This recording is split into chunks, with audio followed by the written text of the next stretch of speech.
I'm very confident. I feel good about our opportunity, feeling so good about this game. We're going to have to take it. If we play our style of football and play our best game, we can play with anybody. It's going to be tough to beat us. It's going to be a dogfight. But a dogfight, I think we can win. How about a prediction for today's game? 27-24 Giants. I gotta say like 45-42 Packers. 43-42 Giants over the Packers. This is a classic battle of Main Street versus Wall Street, and I think at the end of the day, it's going to be Main Street by a little bit. I say 27-10 Giants. Defense is gonna hold them down. Packers 31, Giants 24. My oh my, how the mighty has fallen in Green Bay. The New York Giants pounded the defending champion Green Bay Packers Sunday, dominating a team that went an NFL best 15-1 on the season.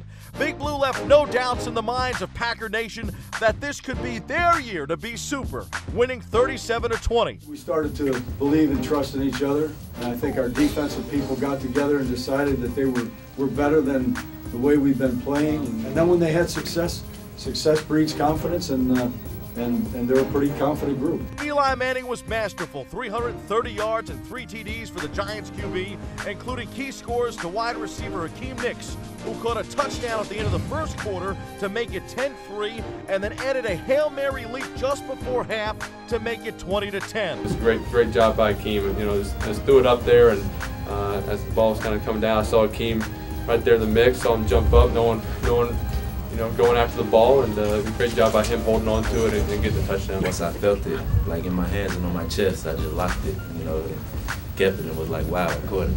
For the second time in 4 years, the Giants strut into Green Bay and shock the Packers, and are now 60 minutes shy of heading back to the Super Bowl. The 49ers await their G-men in San Francisco as this Sunday's NFC title game looms. We had a great representation here of our fans. Came from New Jersey and New York, and some of our local fans was here. So, take my hat off to them, and we appreciate their support, and try to make it out to the West Coast. Like I told y'all earlier, man, we know how to win on the road. We know what it takes, and we'll be ready to play.